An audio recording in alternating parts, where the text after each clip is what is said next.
गजानन विजय ग्रंथ अध्याय 11 प्रारंभ। श्री गणेशाय नमः। हे ओंकार रूपा पशुपती, हे भवानीवरा दक्षिणामूर्ती, ब्रह्मांडात जितुक्या विभूती तितुकी रूपे तुझी देवा। तुझे रूप जे निराकार, जेने हे व्यापक चराचर, जे सर्वस्वी आधार अविद्या माया प्रकृतीला ते स्वरूप जाणावया अशक्य आहे देवराया, म्हणून तू करण्या दया सगुण रूपे धरलीस। जैसे ज्याला वाटत तैसे तो तुला भाग देत, नामामुळे तुझ प्रत भिन्नत्व येना कधीही। शैव तुला शिव म्हणती, ब्रह्म बोलती वेदांती, रामानुजांचा सीतापती, वैष्णवांचा विष्णू तू। उपासनेप्रमाणे नावे मिळाली तुझ कारणे, परी तू अभिन्नपणे सर्वांठाईच गवससी। तू सोमनाथ विश्वेश्वर, हिम केदार ओंकार, क्षिप्रा तटाकी साचार, महाकाल तूच की। नागनाथ वैजनाथ घृष्णेश्वर वेरुळात, त्र्यंबक तुला म्हणतात गोदावरीच्या तटाकी। तू भीमा शंकर मल्लिकार्जुन रामेश्वर, तू गोकर्ण रूपी शंकर, तू महादेव शिंगणापुरी। त्या अवघ्या कारण असो माझे साष्टांग नमन, माझ्या त्रितापांचे हरण शीघ्र करी दीनबंधो। देवा तुम्ही कुबेराला क्षणात धनपती केला, मग माझ्याविषयी का हो पडला प्रश्न तुम्हासी गिरिजापते। बाळकृष्णाच्या सदनासी समर्थ आले दुसरे वर्षी, त्या बाळापुरासी दास नवमी कारणे। सुटला न बाळकृष्ण या बाळापुरा लागून, निस्सिम भक्त होते दोन, त्यांची सरी न एकोणा। यावेळी बरोबर होते पाटील भास्कर, बाळाभाऊ पितांबर, गणू जगदेव दिंडोकार। उत्सवदास नवमीचा सांग झाला तेथसाचा, दैवयोग भास्कराचा तेथेच आला ओढवून। एक कुत्रे पिसाळलेले भास्करा येऊन चावले, तेने लोक इतर भ्याले, म्हणती आता हा पिसाळेल। उपाय अवघे व्यावहारिक भास्करासी केले देख, कोणी म्हणती निशंक डॉक्टर धाडा बोलावणे। भास्कर म्हणे ते अवसरी वैद्याची ना जरुरी करी, माझा डॉक्टर आसनावरी बैसला आहे गजानन, त्याचकडे मजला न्यावे वृत्त अवघे कळवावे। ते सांगतील ते ऐकावे, आपला हे का करू नका। गजाननाचे समोर आणला पाटील भास्कर, बाळाभाऊने समाचार अवघा समर्थास श्रुत केला। तो अवघा ऐकून महाराज बदले हसून, हत्या वैर आणि ऋण हे कोणासी चुकेना। सुटलालाच्या गाई ठाई द्वाडपणा जो होता पायी, तो या भास्करे लवडाई। शेगावी दौडीला ते तिचे द्वाडपण, कुत्रे येथे झाले जाण, तेच चावले येऊन या पाटील भास्कराला। तिचा हरण्यात द्वाडपणा, म्हशी याने केली प्रार्थना, इचे प्यावया दूध जाना। ऐसा भास्कर मतलबी, दूध पिता वाटले गोड, आता कारे चालले जड। नको ठेवूस पडदा आड, वाचू का मी सांग तुला। हे कुत्र निमित्त झाले, तुझे आयुष्य मुळीच सरले, आता पाहिजे प्रयाण केले। तू या सोडून मृत्यू लोका, जरी इच्छा असेल मनी वाचण्याची तुझ लागोनी, तरी तुझे मी यापासून रक्षण वेड्या करीन। परी ती होईल उसनवारी, जन्म मृत्यूची बाळा खरी। या अशाश्वताच्या बाजारी देणे घेणे चालते, बोल आता झडकर काय तुझा विचार। ऐसी कधी ना येणार पर्वणी ती जाण तुला, भास्कर बोले त्यावरी मी अजान सर्वतोपरी। जे असेल अंतरी आपल्या तेच करावे, लेकुरांचे अवघे हित माता एकते जाणत। ऐसे एके अभंगात श्री तुकोबा बोलले, मी आपले लेकरू म्हणून विनंती कशास करू। तू अवघ्या ज्ञानाचा सागरू, अवघे काही कळते तुला। ऐसे एकता भाषण संतोषले गजानन, खऱ्या प्रति समाधान खरे बोलता होत असे। कोणी म्हणाले गुरुराया भास्करासी वाचवास दया, या कुत्र्यापासून या तो आपला भक्त असे। महाराज म्हणती त्या कारण हेच तुझे अज्ञान, अरे वेड्या जन्म मरण हीच मुळी भ्रांती असे। जन्मे न कोणी मरे न कोणी, हे जाण वया लागुनी। परमार्थाचा उपाय जाणी शास्त्रकारे कथन केला, त्याचा उपयोग करावा मोह समूळ सोडावा। प्रारब्ध भोग भोगावा निमुटपणे हेच बरे, संचित प्रारब्ध क्रियमान हे भोगल्या वाचून। या बद्ध जीवा लागून सुटका होणे मुळीच नसे। पूर्वजन्मी जे करावे ते या जन्मी भोगावे, आणि ते भोगण्यासाठी यावे जन्म हा सिद्धांत असे। या जन्मी जे करावे ते पुढच्या जन्मास उरवावे, असे किती सांग घ्यावे। तेरे जन्म मृत्यूचे पूर्वजन्मीचे उर्वरित, भास्कराचे न उरले सत्य। तो अवघ्या पूर्ण झाला मुक्त, मोक्षास जाया कारणे। म्हणून आग्रह करू नका, मार्ग त्याचा अडू नका। काय भास्करा सारखा भक्त राणा जन्मे पुन्हा, पूर्वजन्मीचे याचे वैरी कुत्रे होते निर्धारी। म्हणून ते या बाळापुरी चावते झाले भास्करास, त्याने अवघा आपुलासा डाव येथे साधिला। तैसा जरी शेष उरला द्वेषमणी भास्कराच्या, तरी तो त्याचा द्वेष कारण पुढील जन्मास कारण होईल भास्करास। दावा आपुला उगवावया, म्हणून पूर्वजन्मीचे वैर सरले, आता न काही शेष उरले। या भास्करा कारण भले अवघ्या उपाधी निरसल्या, आता मी इतकेच करीतो, 2 महिने वाचवितो, याला न पिसाळू देतो. श्वान विषापासून ते न मी केले जरी, हा जन्मास येईल पुन्हा परी. 2 महिने भूमीवरी उरले आयुष्य भोगावया. ऐसे ज्ञान ऐकिले ते कित्येकास नाही पटले. मात्र भाऊ आनंदले त्या बोधाते ऐकुनी. भास्करा तू धन्य धन्य, संत सेवा केलीस पूर्ण. चुकले तुझे जन्म मरण, काय योग्यता वाढू तुझी. ऐसा प्रकार झाल्यावरी मंडळी आली शेगाव नगरी. भास्कर बोले मधुरोत्तरी, महाराजांच्या भक्तगणा बाळापूरची हकीकत सांगे प्रत्येका इत्यंभूत. माझी विनंती जोडून हात हीच तुम्हा भास्कर म्हणे. महाराज लाधले शेगावा, याचा विचार करावा. या कीर्तीचा अमोल ठेवा, सांभाळा स्मारक करून. त्यांना स्मारकाची जरुरी नाही, ते पुढीलांसाठी पाही ते स्मारक साक्षी देई. त्यांच्या अमोल साधुत्वाची पहा आळंदीस ज्ञानेश्वर. समर्थ सज्जन गडावर पवित्र केले देहूनगर. त्या तुकोबा रायाने त्यांची स्मारके त्या त्या ठाया ठेविली भव्य करुणिया. तोच पथ अनुसराया तुम्ही झटावे मनापासून. ऐसे प्रत्येकास सांगत भास्कर राहिला निवांत. परी त्याच्या मनात ऐसे आले एकदा, हे मला हो हो म्हणती माझी एकूण विनंती. परी शंका येत चित्ती, हो म्हणण्याची यांची मला. त्याने एकदा ऐसे केले, अवघ्या लोकांस मिळविले. एका ठाई मठात भले, महाराजांच्या अपरोक्ष. बंकटलाल पाटील हरी, मारुती चंद्रभान कारभारी.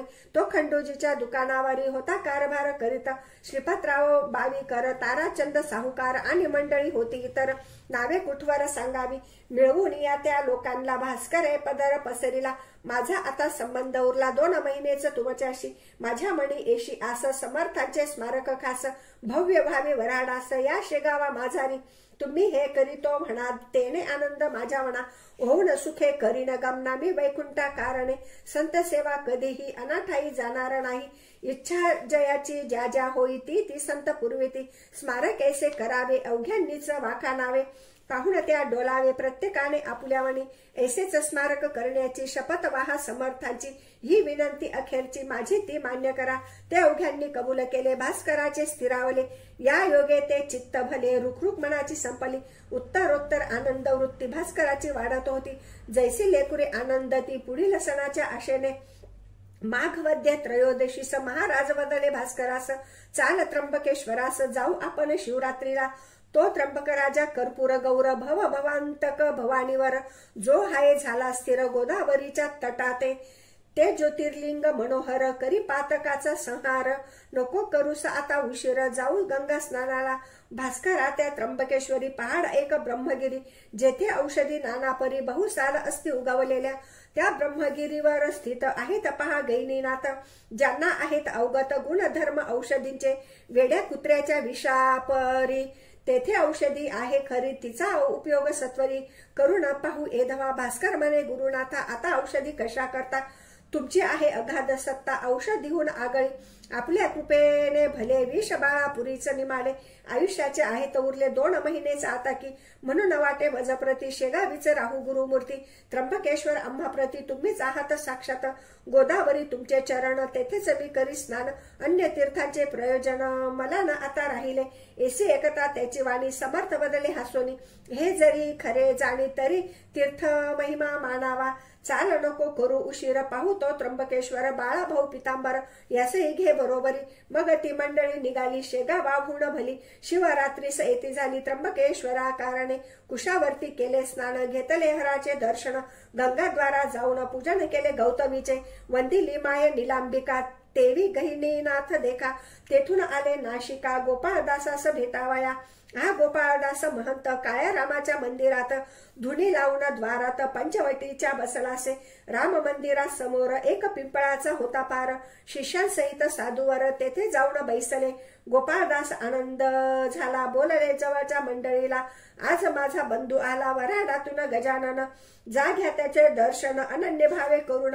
माझी ही भेट म्हणून नारळ साखर त्यासी द्या.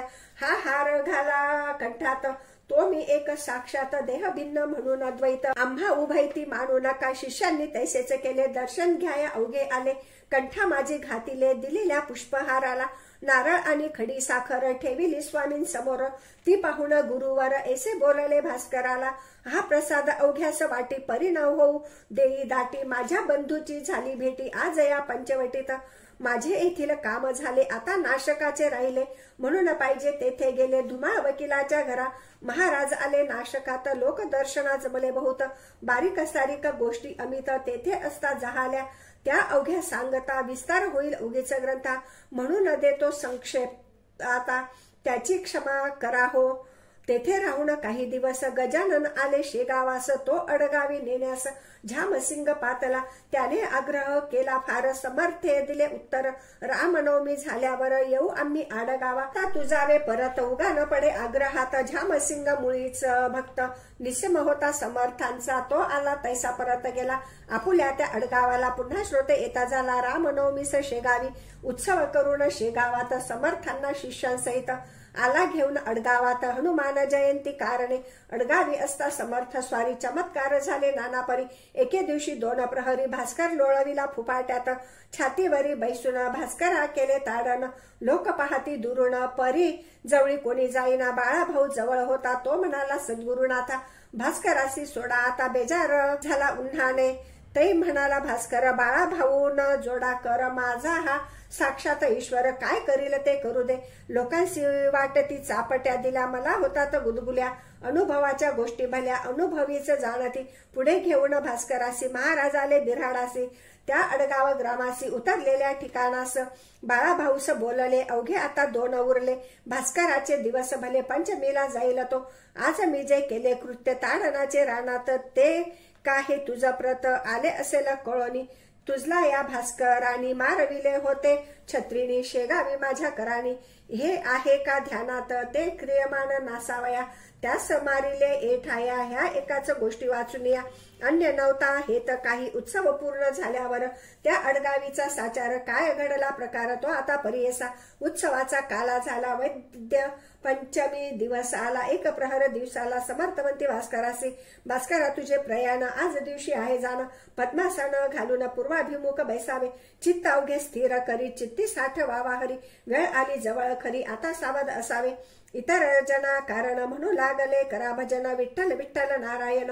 ऐसे उच्च स्वराने, हा तुमचा बंधू भला जातो आज वैकुंठाला, त्याच्या करा पूजनाला माळ बुक्का वाहून, भास्करे घातले पद्मासन नासाग्री दृष्टी ठेवून, वृत्ती अवघ्या केल्या लीन अंतर्मुख होऊन या, भक्त भास्करा पूजिती माळा बुक्का वाहती, ते कौतुक पाहती समर्थ दूर बैसून, भजन झाले 1 प्रहर माध्यांनीस आला दिनकर, महाराजांनी हर हर शब्द केला मोठ्याने, त्या सरसा प्राण गेला भास्कराचा वैकुंठाला, संतांनी हाती धरिले जाला तो पाहुणा हरीचा, लोकपुस्ती महाराजास कोठे करणे समाधीस, या भास्कराच्या शरीरास कोठे न्यावे ठेवावया, समर्थ अवघ्यास सांगती द्वारकेश्वर जो पशुपती, ज्याच्या सन्निध आहे सती तेथे ठेवा भास्कराला, एसी आज्ञा होता क्षणी विमान बांधिले लोकांनी, केळीचे खांब लावणी चहू बाजूस विबुध हो, आत ठेविले कलेवर पुढे भजनाचा होय गजर, मिरवीत आणीला भास्कर द्वारकेश्वराची यापाशी, सांगा विधी समाधीचा ते ठाई झाला साचा, लोक म्हणती महाराजांचा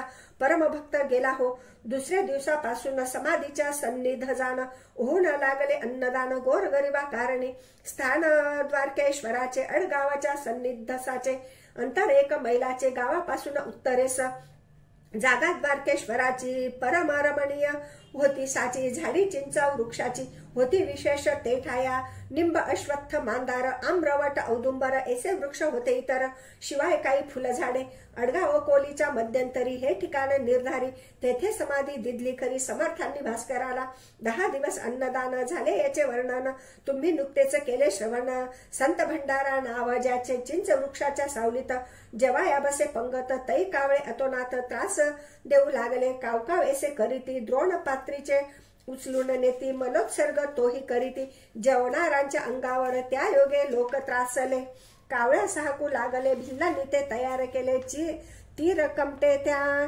मारावया तै बोलले गजानन अवघ्या लोका लागून नका मारू त्या कारण अपराध त्यांचा काही नसे या भंडाऱ्यात येण्याचा हेतू इतकाच आहे त्यांचा प्रसाद आपणा भास्कराचा इतरांपरीच मिळावा काकी हा भास्कर वैकुंठी गेला साचार हा पितृ लोकावर नाही मुळीच राहिला 10 दिवसापर्यंत प्राण अंतरिक्षात राहे परिभ्रमण करीत सपिंडी होता जाय पुढे त्या 11व्या दिवशी बळी देती कावळ्याशी काक जेव्हा स्पर्शेला त्यासी तेव्हाच प्राण जातो पुढे त्या बलिदानाचे कारण भास्करा नुरले साचे म्हणून या कावळ्यांचे पित्त गेले खवळून आत्मा या भास्कराचा मुळीच मुक्त झाला साचा तो पाहुणा वैकुंठीचा झाला आहे एधवा या सोम सूर्य लोकांचे कारण त्यासी नुरले साचे म्हणून पिंडदानाचे नुरले पहा प्रयोजन जयालान ऐसी गती त्याच्यासाठी पिंड देती कावळ्यांची वाट पाहती पिंड ठेवून कलेशावर म्हणून कावळे रागावले त्यांनी हे जाणितले भास्कराने गमन केले एकदम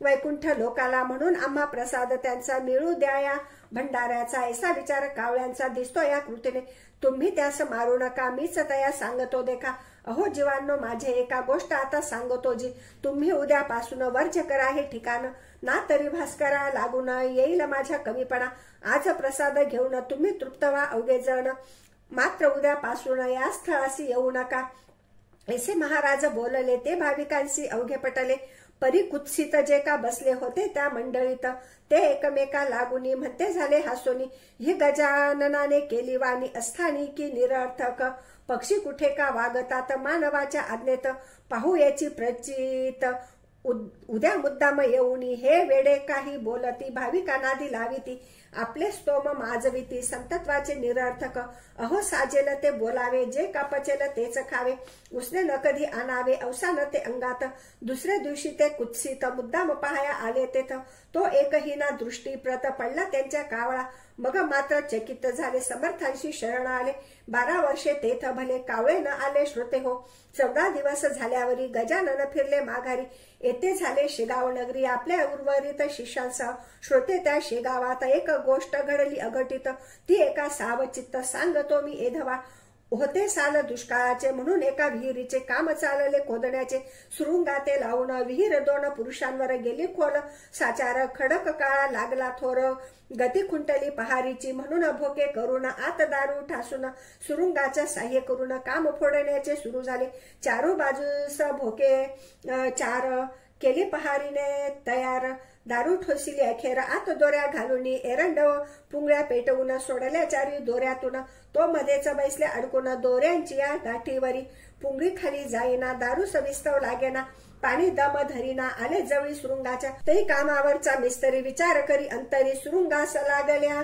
वारी सुरुंग वाया जाईल की म्हणून गणू जवऱ्याला मिस्त्री तो बोलला तू उतरून विहिरीला पुंगळ्या थोड्या सरकीव आणि तू येई लवकर वरी पुंगळ्या जातील तोवरी 12ची या शेजारी म्हणजे काम होईल त्या पुंगळ्या सरकवण्यासी कोणी न धजे जावयासी म्हणून या गणू जवऱ्यासी मिस्त्रीने दटाविले काय करी तो बिचारा दारिद्र्य होते ज्याच्या पदरा त्याच्यावरी चाले जोरा यज्ञासबळी बोकडाचा या गणू जवऱ्याची निष्ठा समर्थावरी साची आज्ञा होता मिस्त्रीची गणू आता उतरला एक पुंगळी सरकवली ती तात्काळ तळा गेली दारू प्रती जाऊन भिडली गणू आता सापडला दुसरीच जो घाली हात पुंगळी सरकवण्याप्रत तो पहिला शृंग उडाला सत्य मग काय विचारता गणू म्हणे विहिरीतून समर्थाये धावून माझे आता रक्षण तुझ्या विन कोण करी विहिरी माझी धुराचा डोंब झाला होता साचा दुसरा शृंग पेटण्याचा अवधी उरला थोडका तो गणू जवऱ्या भली कपार हाती लागली त्या कपारीत बैसली स्वारी गणू जवऱ्याची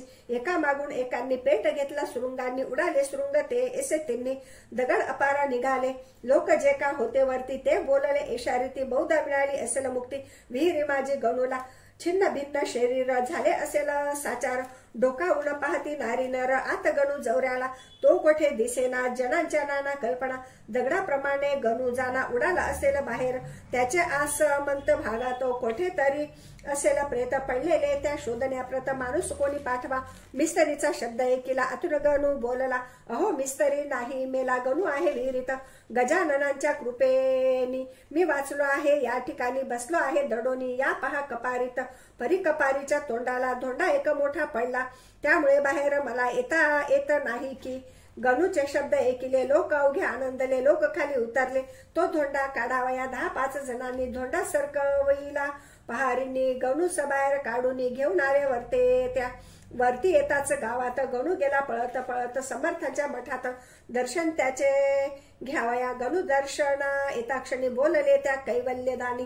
गण्या कपारीत बैसुनी किती धोंडे उडविलेस, त्यात मोठा धोंडा तुला रक्षण्यास येऊन बैसला. कपारीच्या तोंडाला म्हणून तू वाचलास. पुन्हा ना ऐसे साहस करी, पुंगळी वरून सुटल्या परी. मध्येच तिला जाऊन करी, कशाही प्रसंगी धरू नये. जा तुझे गंडांतर, आज निमाले साचार. गणू प्रति पहाया इतर, लोक आले गावीचे. गणू म्हणे सद्गुरुनाथा, सुरुंगचारी पेटता. तूच मला देऊन हाता कपारीत बैसविले, म्हणून मी वाचलो. तुझे पाय पहाया आलो, ना तरी असतो मेलो. विहिरी माझी गुरुराया, ऐसे गजानन कृपेचे. महिमान आहे थोरसाचे, ते साकल्य वर्णण्याचे. मसी नाही सामर्थ्य. श्री दासगणू विरचित हा श्री गजानन विजय नामे ग्रंथ. आल्हादावो भाविका प्रत, हेच इच्छी दासगणू. शुभम भवतु. श्री हरिहरार्पणमस्तु. इति श्री गजानन विजय ग्रंथस्य 11ोऽध्यायः समाप्त.